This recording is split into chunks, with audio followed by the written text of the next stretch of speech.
What's good, everybody? What's up, man? It's Steven II, aka Mr. Qualified. It's your boy, and we are back, man. I got a special guest, man. I told y'all I love interviewing people from my home city, from Milwaukee. I got another homegrown product right here. I'm gonna let him introduce himself, tell you a little bit about what he do. Then we're gonna get right into the interview, man.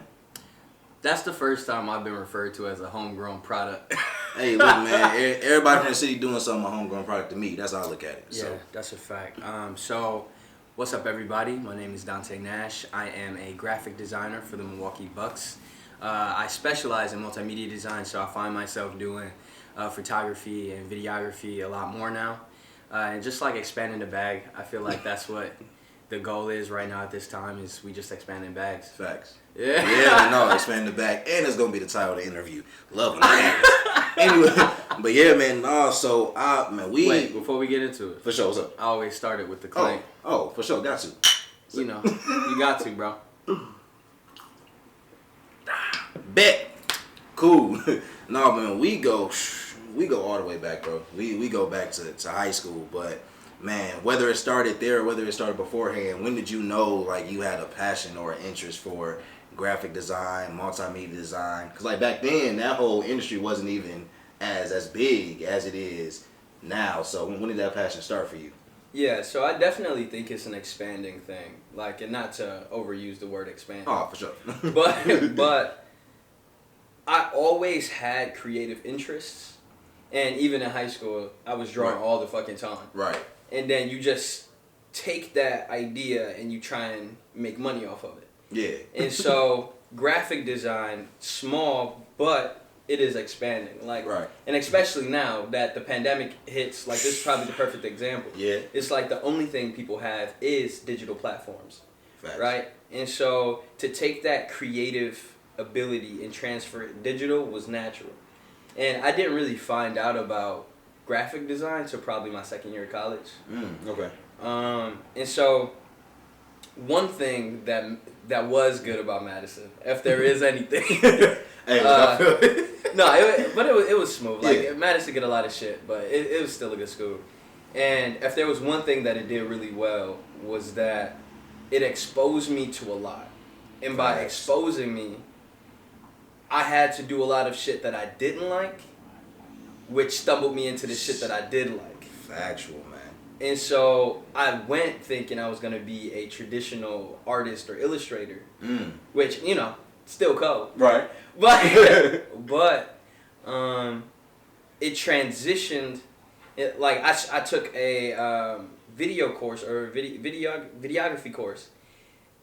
And I just realized, like, yo, this shit is actually dope. Like, I kind of like making music videos. And then, or I just had a lot of fun doing it. Right. And then I took a graphics course where I'm just like, oh, shit, like, this exists. Right. Where I mentor some kids now in our Mentor Greater Milwaukee program and stuff, where I'll just be doing an event for them. And they're talking about, like, oh, yeah, I use Photoshop all the time and stuff like that on their, like, Chromebooks. Yeah. And I'm just like, what? right.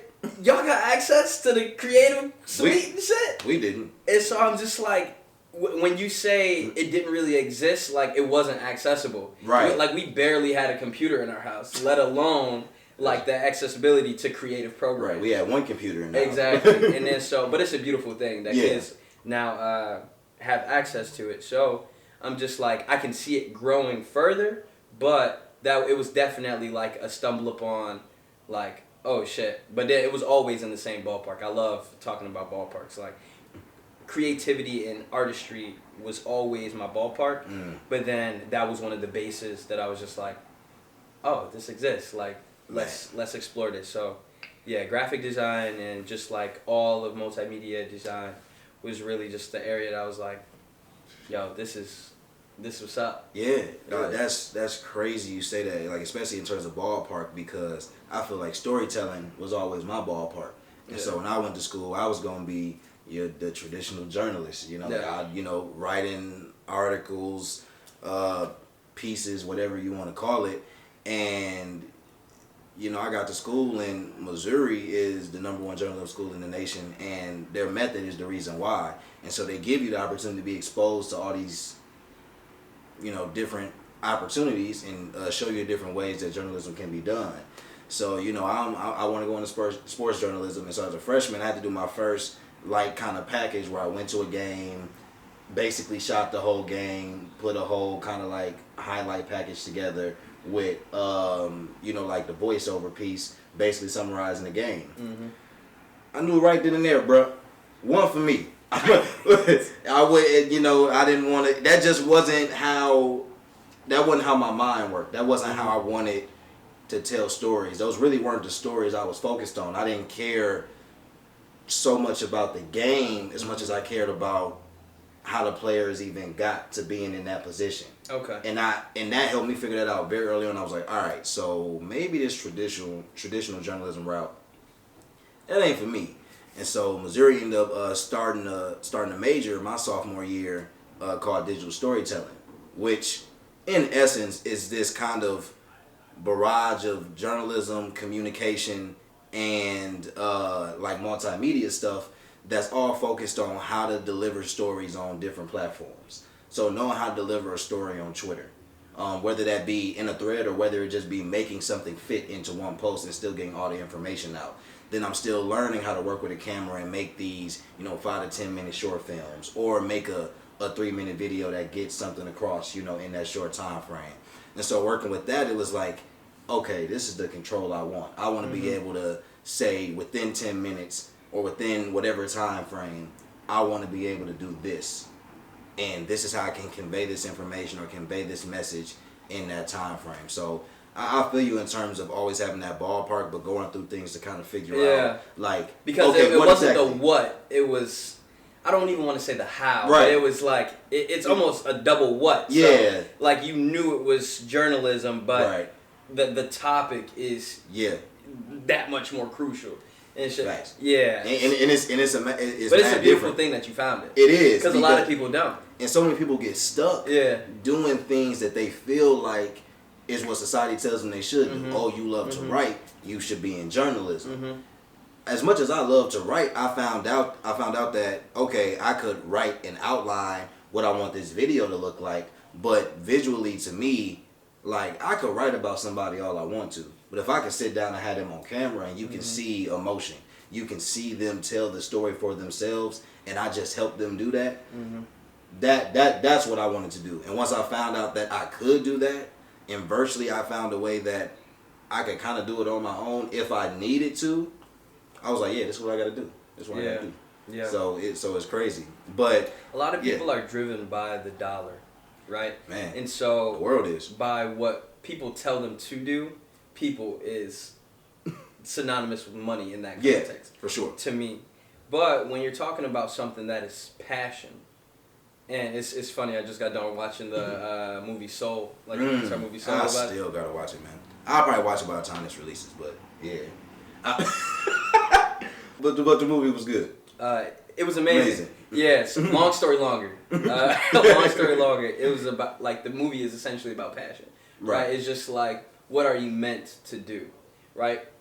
And finding that, whether it be art, whether it be journalism, or telling stories, that is like, once you find that, go after it. Yeah. Right? And don't pay attention to that monetary attachment.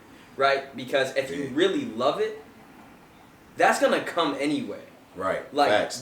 that success is gonna come based off other people seeing you driven after this thing and go like, oh, I'm going to support that. Yeah. And that is something that I find myself running into now, where it's something that art is something that I've been going after for so long that people, I've one, refined the craft. That's the first step. Yeah. But then two, people notice that hard work, and they're now beginning to associate that with me. So it's that identification that's really working. And so without that identification, I think it's very easy to get caught up into the like, oh, I can very easily tell that you're motivated by the dollar. Right?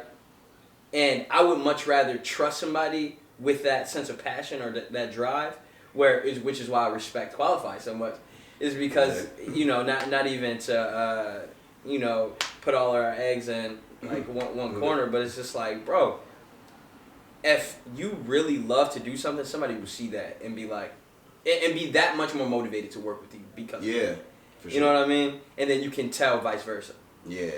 So yeah, man, I just think it's a beautiful thing when you do find that passion. Long story long. Yeah, no, so, and the difference, I like what you said. The difference is very clear, and I think, and it could apply to anything really. But I think when you talk about when we're talking about the creative field, when we're talking about anything that has to do with the arts, media, anything of that nature, because in today's age, it has become more of a cash cow, more of a money-driven thing than it has been a passion-driven thing. I don't think people realize when you're looking at these filmmakers and when you look at even some of these not small time, but like relatively small time in terms of like, you know, your people who are famous because of Instagram or people who are famous because of a social media platform. It took time for them to get to a point where 1 million people wanted to watch their video. You know, it took time for them to find out what's their lane of connecting with people or being relatable. Like Desi Banks has a complete different lane than Drewski does, but people will go to both of them to get, you know, what they want to get and what they feel like they relate to.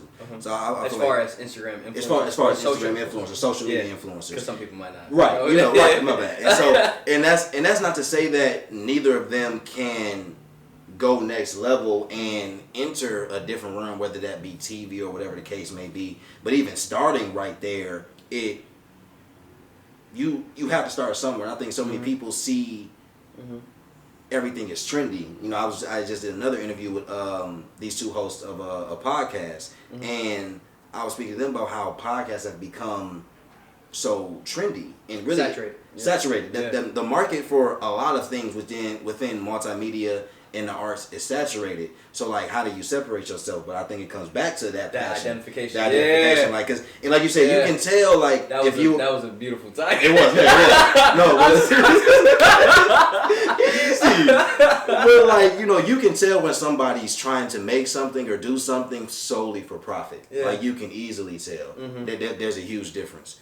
Yeah, and I would say it doesn't matter how like small the project and or the team is, because we've been doing some pretty good things. And I know we were talking about this earlier, but this is something that I definitely wanted to get into, was me and my frat brother, or me and my line brother, Marquise. Right. Marquise Mays, one of the most talented up and coming filmmakers right now in the city. So we went to Madison together. We started an undergraduate media group or collective, right? And we so he went to grad school at USC. I got to provide context before I get into what it is. So he went to grad school at USC, where we had to take a break between our production. But then when he came back, we picked right back up on our bull, right? And so UC was doing some amazing things out in Madison, right? Where we reached the point where we were producing events for the school itself. Man. Right? So we were able to fully record, market, and I don't want to say narrate, but we basically marketed the whole event for... so his producer name is Business Boy. He produces for mainly for Black, Party Next Door, and stuff like that. But he's from Milwaukee, which was super dope. Right. But that was... We got a big check. That was our first big check as an artist, I would say. And so the check was probably like $3,000. We got like that in the budget, and I was like, yo, once you got to write something on your taxes, it's different. It hit different. But that context is all to say, when we came back here, we were working with less than even what we had out in Madison, right? And so even with that, we produced probably one of the greatest films that I've seen come out of the city, right? You know, still shouts out to John Ridley and all the fantastic Milwaukee producers, cinematographers, and stuff like that. But we just created a film called The Heartland. Right. And The Heartland is, to me, one of the most authentic storytellings of our generation. Me and you as someone who's coming of age. It tells that tale of what came after the boomers, right, and our parents who like have these certain levels of expectations and stuff like that, but it's just, you know, we're a bit different. I feel like we're moving at a much more cohesive pace, and we're coming from different yet harder circumstances because we're navigating grounds that haven't been navigated before. Facts. Right? But that's mainly with us being first generation students. I don't know if you're first gen as well, but me and Marquise are first generation college students. Facts. Where every step that we take is a new step. Man. And so we are working with less, but then we're also just making our drive show through more by the content that we're creating. Facts. And so I'm a firm believer in, if you have the talent, your talent will show, regardless of what the budget or whatever is. Yeah. You know what I mean? But that is also one comes with its limitations and benefits of being in a small market, because Milwaukee is definitely a small market. Right.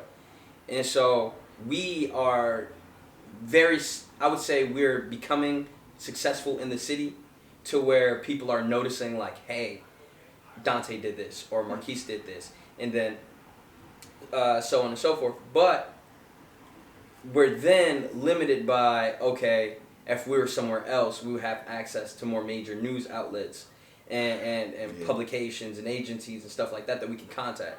But I would say I'm loving it right now. And the fact that we're getting support and things like that it's honestly making it's competing with the day job in a sense.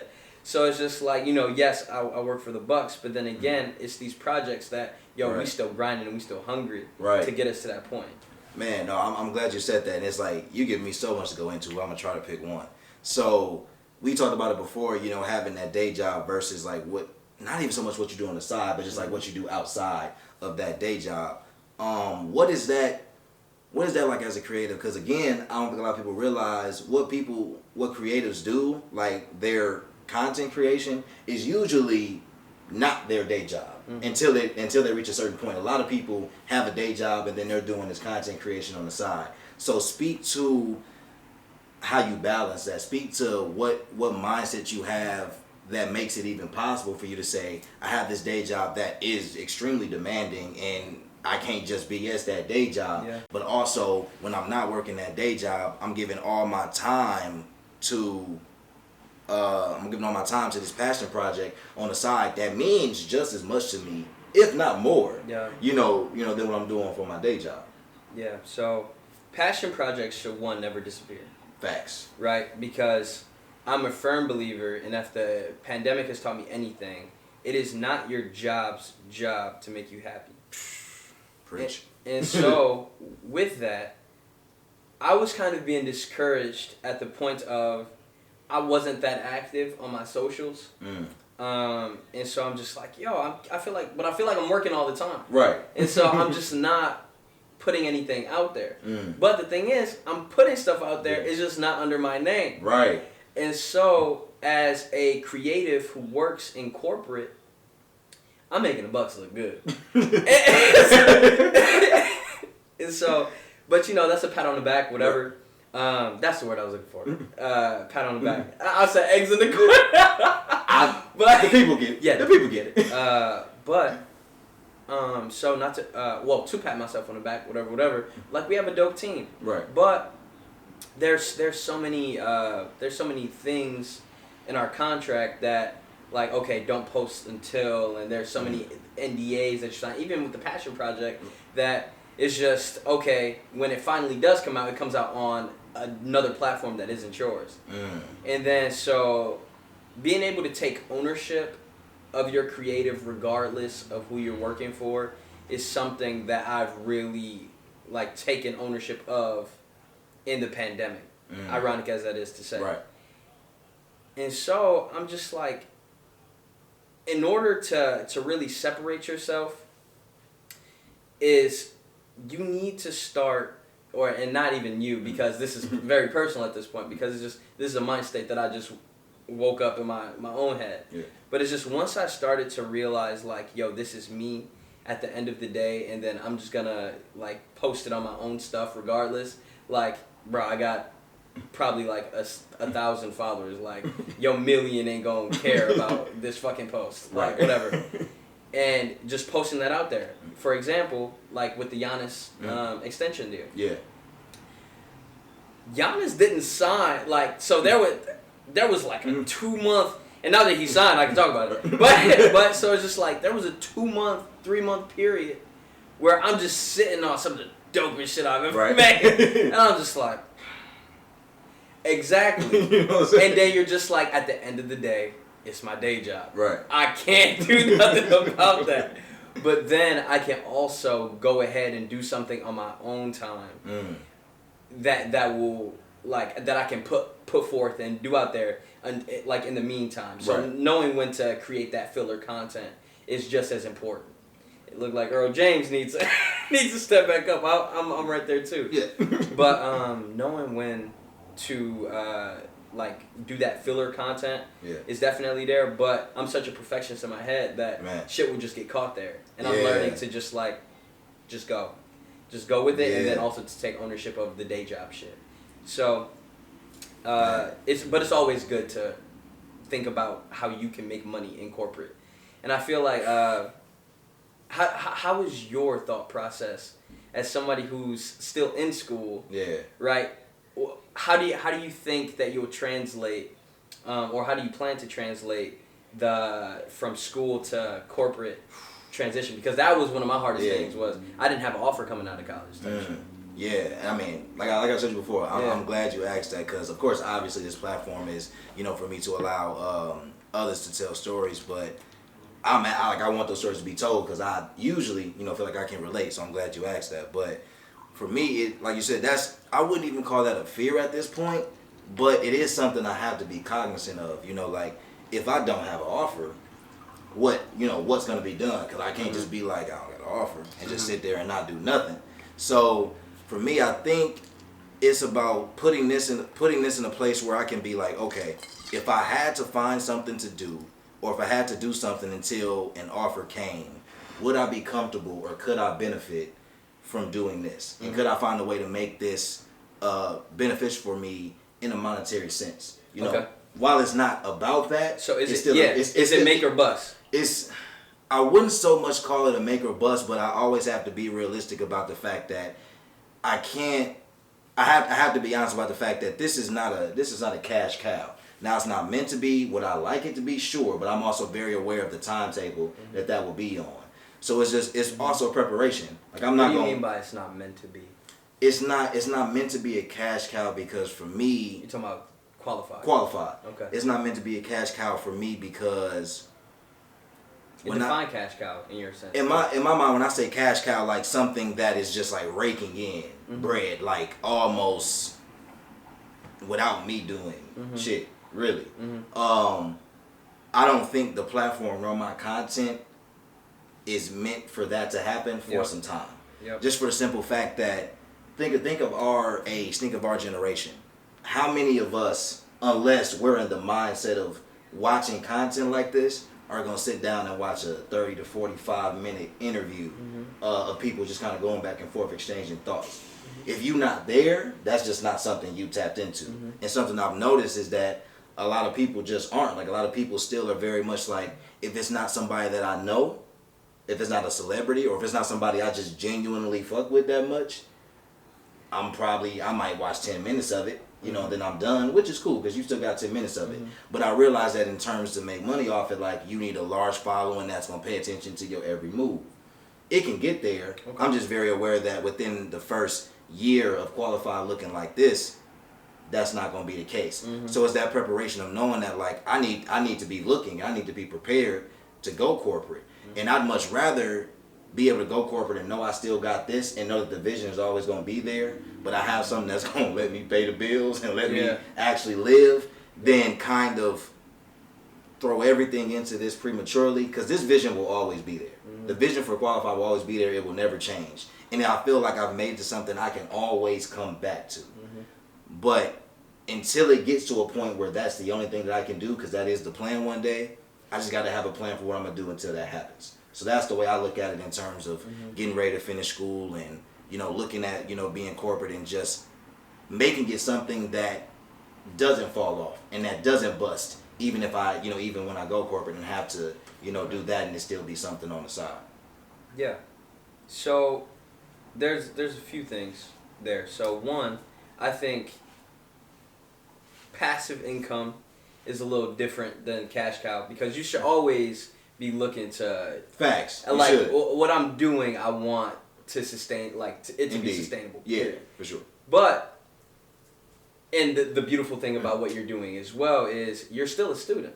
Yeah. And so it's just like I forget sometimes, honestly, bro. You're executing this in the lowest risk portion of your life, which is the best time to do anything. Like, fact. But it's unfair for artists to assume that they shouldn't be getting paid, right? That's mad real. That's something I had to get over. Yeah. That's something I had to get over. And so it's just like, at the end of the day, you have to support yourself. Facts. And so I challenge people always, and this is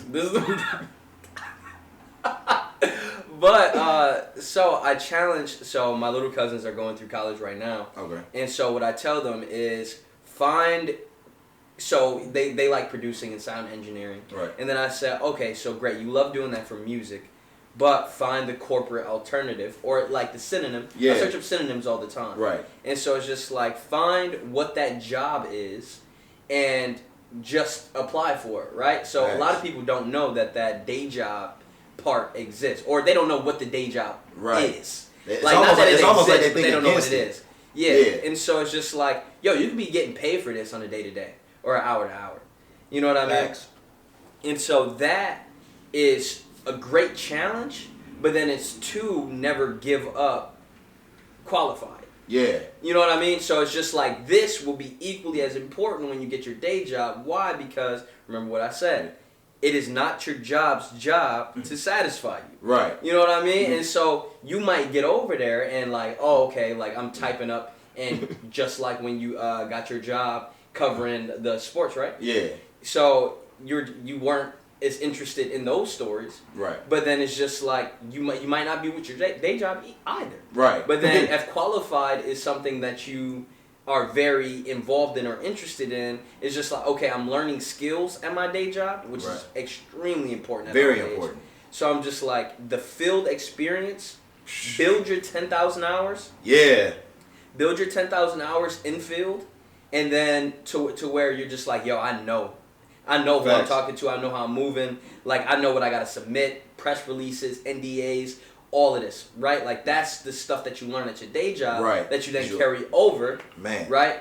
That's what's going. That's the formula. Yeah, no, that's the formula. Yeah. I feel like, and I'm glad you said that because those are conversations. Like 2020 was a milestone year for me because it was the year I finally had those type of conversations. Yep. And when you have those type of conversations and start putting those things into perspective, it honestly, if you're an open-minded person and you can take the critiques, the criticisms, the challenges of like taking things to the next level, it opens everything up because that's a conversation of being grown more so. I feel like it is too. It is when you become majorly independent, right? And those situations, similar to that, fall on you.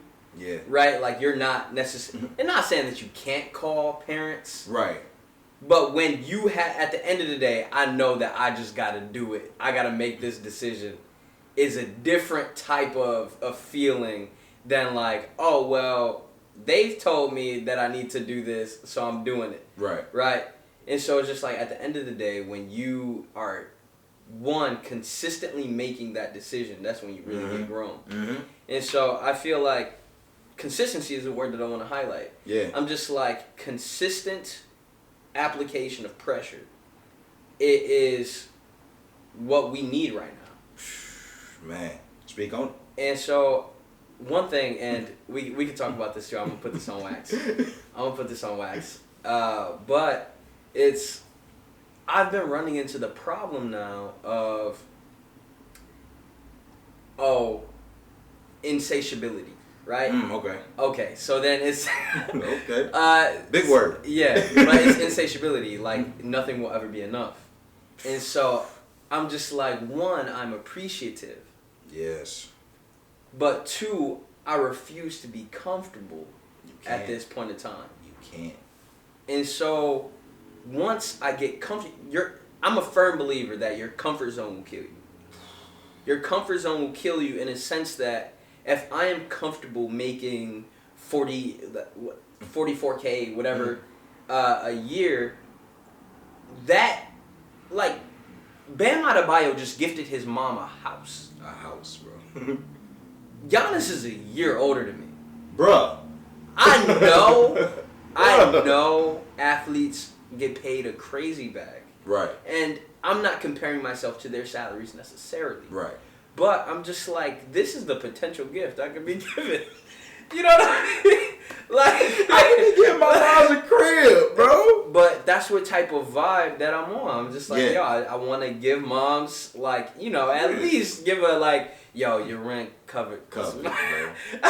This year. Your rent covered this year. Man, can I just give my mom's a whip, bro? Like, I don't care. Look, she ain't got to drive it. Exactly. But I feel like that is one of the biggest conversations of our age. Yeah. To where we're reaching a point to you're really discerning between people who are comfortable and who are not comfortable, or who are uncomfortable with being okay. Yeah. With this, right? And then one thing, and this is what I want your opinion about, is I'm very appreciative. I'm very appreciative of, like, I love my job. Right. Right? And as much, believe me, as much shit as I speak, like, oh, I'm making them look good, all this other shit, right? They also make me look good. Right. And they also push me to develop new talents, develop new skills. And that's one of the best things I like about the Bucks. Right. So I have the day job, you know, I have a roof over my head, and then all of this in the midst of a pandemic, we produced a film, right, and everything. So it's just that is great. I'm appreciative, but I refuse to be comfortable. How do you feel about that? I feel like it's necessary. Yeah. You can't, like, that. You have to find that balance somewhere. You have to find a balance of knowing that you've been blessed to be where you are, but also not being content. And I feel like you said, a lot of people, they see something and it's just enough of what other people don't have for them to be content and feel like, I don't need anything more. That's a bar. And it's like, the question should never be how much more do you have than others, or that should never be the conversation you're having. Do you have enough for you? What is your level of contentment?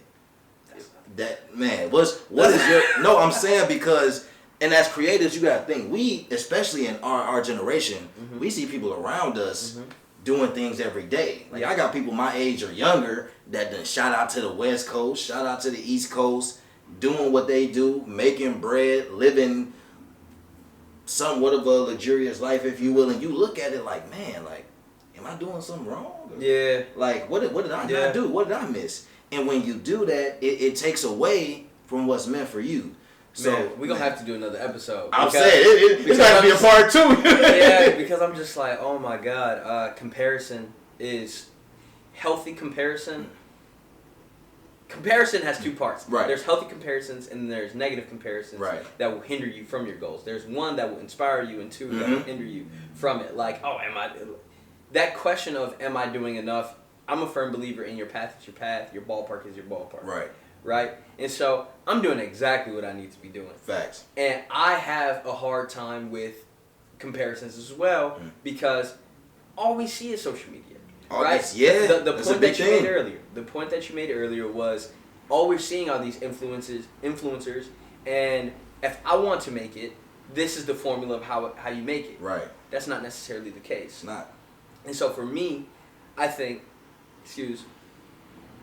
but the small market plan for me worked out very well because I'm gaining, and similar to what I was saying about the thing, like the mission that me and Marquis set out on, is we're going to take over the city. Right. And so I'm just like, that is a much more accomplishable goal than, yo, I'm finna take over LA. Right. Right? Man, and people, and just to be frank about it, let's summarize. I feel like we've talked about passion. Facts. Whether it be Soul, the Pixar movie, which you haven't seen. I have not seen it. I admit. Yeah, we gonna take that car. You were supposed to pull up to Soul with the Neo fedora Not with the on. Neo fedora. No, I was though. I saw, bro. I watched Sylvie's Love and Ma Rainey's Black Bottom, but I didn't get to Soul yet. I was trying to get around to all the Ma Rainey's movies. Black Bottom felt like the most. It kind of took me back to the Tyler Perry like play days. A little bit. Where it's just like I could see that being played out in theater. Yeah. Like with the multiple like room sets and everything. Yeah. It was amazing. But so and Chadwick too. Like Man. I feel like once you identify with your passion, no matter what the monetary attachment to that will be, Right. everything else will follow. What else? What else will we say is the summary of this talk? I think understanding that split between business and personal probably is the biggest thing, because everything else kind of stems from that. Because as we talked about, it's and you said it on camera. It's a lovely concept to have the idea of wanting to bring your homies along, especially when you see things in your homies that maybe they don't even see or acknowledge yet. And it kind of sucks because if they not there or if they're not willing to meet you where you're at in terms of the work and things of that nature, there's only so long you can hold on to that idea before it's like it's bringing you back, it's bringing you down. Yeah. So it's tough because you have to make that decision of like, all right, this is not personal, this is business. I have to do this, and unfortunately, you're not ready or you don't want to be a part of it, and so I have to continue to move forward. And it sucks when you know that in your vision, your homies are a part of that, your friends are a part of it, because they're supposed to be, so, but it's kind of one of them things that it's one of them growing pains. I think a lot is just like you have growing pains, in life, and even if you want to be literal, in growing pains, it's like when you got homies, and I think it kind of sucks because all it takes is for somebody to have a change of scenery. So for me, understanding that the majority of my homies never left the city, I'm trying to think about the fact that if they had left, if we would have been having different conversations. Yeah. You know what I'm saying? So that's probably the toughest part, and one of the biggest takeaways I had was I had to be comfortable with understanding that even if it's not that they're along for the ride on the side of you, they still got your back. They not on your hip with it, which But they could still be there with you. Yeah. Just not physically. Yeah. And I think that's one thing too, is making sure that your group that you're with, is about it. Yeah. Right? And then if they're not about it, being able to pivot out of that situation. Facts. One thing that I also thought about when we tacked onto that too is that shit. Hold on. No, I just fucking thought about it. Oh my god. No, that be happening all the time. So with so it's identifying your passion. That business personal split. It's separating the business personal split. And then there's one more. I mean, we went through a lot, but it could be that what you're content with, whether it be yourself, what you're content with in terms of what you do and not that comparison. It could be a million things. Like I said, I feel like a lot of it just stems from that business personal split. Because once you figure out where you stand with that, everything else. I want to restart this anyway. Hold up.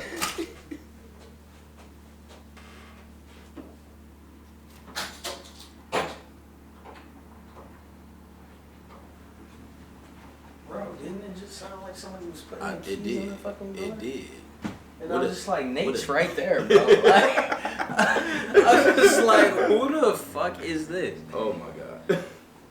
Okay, let's talk about this real quick. So we got the identifying your passion, separating it from business personal, knowing when to do it because you want to do it and not because the money is making you do it. And is there another point?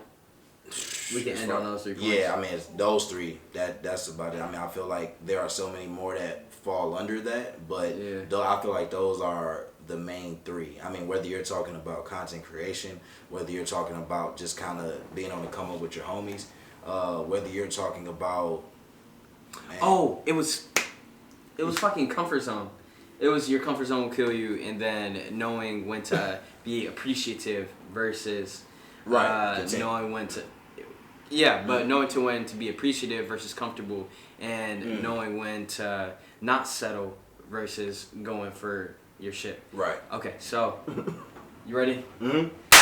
Editor, I'm sorry. But so let's summarize. I feel like we talked about a lot of good things here. Yeah. So, one, we have finding your passion. Right. And if you identify with your passion, then that monetary aspect doesn't really matter in my opinion. Right. Because that will come naturally after the fact. Yeah. But it's always good to know what what can be your passion project and what can be your day job. Yeah. Yeah. And that's the challenge. What else would you say? I would say is that business personal split for sure, because I feel like that a lot of that comes down to you personally having to make the decision that more than likely will include people close to you on where you stand and where they stand with you as it pertains to what you're trying to do from a business perspective. Yeah. So when you have something going on that either is a business itself or is business related, you're going to have to make those decisions based on where people are, whether they're going to be a part of that journey or not even that. What capacity are they going to feel on that journey? Because as you mentioned, having to accept them right, at that capacity. Having to accept that's the most difficult part, because no, I definitely had a homie who I felt like could have been a huge part and contributor to what Qualified always has been. But there was a moment where he just didn't feel like it was for him to do at the time. And a lot of it was based in he didn't want to let me down. You know, in terms of like, yo, if I got something going on or whatever the case may be, I don't want to be stuck not being able to give you what you need. And as much as I respected that, it's like, yo, as much as we business partners, we homies too. Like, I ain't forgot, like, you know, that you got stuff going on. At the beginning of it. But also, one of the biggest things you learn is you can't force that. Yeah. You can't force somebody seeing things the way you see it or being where you're at. So you learn that it's like, if that's where they at, like you said, accept it, and within that, you figure out, okay, where do they fit along this journey? Are they right on my hip with it? Are they hand in hand, like this my right hand, like they know everything about it? Or is it more so like they know somewhat of the ins and outs, but it's more of a supportive role? Both roles are fine. You know what I'm saying? But you just got to learn. Just let me know where you at. Yeah, just where you at. Yeah. Because ultimately, I got to make this decision for me. And I would hope that you can respect that. So wherever you're at, I'm willing to accept that. I just need to know for sure. Yeah. So that's probably the biggest thing. So learning to pivot. Learning to pivot. And because adaptability is huge, man. You just got to know how to adjust to the situation. Yeah. And so comfortability, that comfort zone piece that you was talking about. Knowing when to be appreciative of where you're at, because I would say it's like a foregone fact. We're very appreciative. Right. And, you know, correct me if I'm wrong, but I'm just like, we're very appreciative of it. As my mom would say, we got a roof over our head. Right. You're breathing. You're breathing.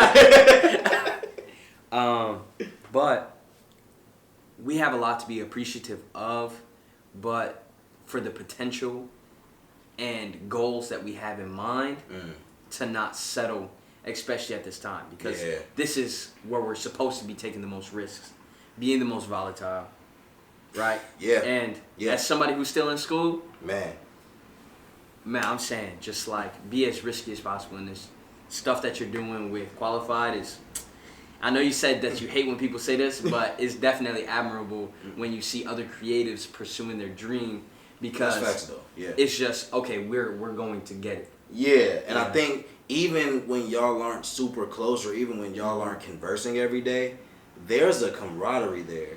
Like, I mean, for me and you, like, we hadn't been texting every day, but even me seeing what you're doing, you seeing what I'm doing, there's that respect that's like, he on the grind too. And you can tell when that grind is genuine, when that grind is like, they're trying to make like when you can tell somebody's really trying to make moves and make a statement, you can tell, and there's just nothing but respect. And like I said from jump, like anything out the city, anything from King, like anything from somebody I know, especially personally, I'm all for it, especially when you start to see visions that you've either seen yourself or that you just can appreciate because you know where it stems from. So it's amazing, man. But, you know, I got to ask this last question. What I will say, side note, what I love the most about this interview is that there haven't even been a lot of questions as much as it's just been a back and forth like conversation. Which all of my interviews pretty much are. But I think the fact that we've been able to have this conversation without a lot of like leading questions is incredible. And it also speaks to our like what we're going through right now. Yeah, we're going through a lot of the same shit. Same thing. Yeah, for sure. Yeah. So man, that's crazy. But man, the final question I gotta ask everybody. You like you said, you went to college. You had these experiences that kind of taught you what you like and what you don't like, what you don't want to do and what you do want to do. And that's led you to being a graphic designer with the Bucks. And I mean, at a time that probably might not have been a huge deal, but you know the Bucks are big right now. You know that. The Bucks are pretty good. You know what I'm saying? Yeah. But even being it's a big deal. You work for the league at this point in time, essentially. All that considered, man, what do you feel like makes you specifically qualified? And not to, because I feel like, you know, when people pat themselves on the back too much, it looks like facetious or conceited, right? But it's also a thing to appreciate the work that you've put in. Facts. Right? And so I think I've put in a lot of work where I'm definitely ready to start to take claim of the work that I've been putting in. Man. And back to what I was saying about the day job and taking ownership of your stuff, because you might make somebody else look good, but you got to remember that you're doing this for you at the end of the day. Man. And so one thing that I've recently gotten to the mind state of is I'm claiming everything that's for me. And so 2021 will be the year. And I'm the type to hate New Year's resolutions and stuff like that, but I'm coming at it with an action plan. I'm coming at it with a content calendar, right? This is the stuff, like this is the type of vibe that I'm on, and I've taken ownership of my future, right? Essentially. So it's just like I knew that I was qualified, but now it's time to do the work, and that's where we at with it. So I think, you know, I'm appreciative of everything that I have done or have. Yeah. But I'm just just wait till you see what's next. Man, I think that's when you are in a position to confidently tell somebody that this is cool. No, but for real though, this is cool.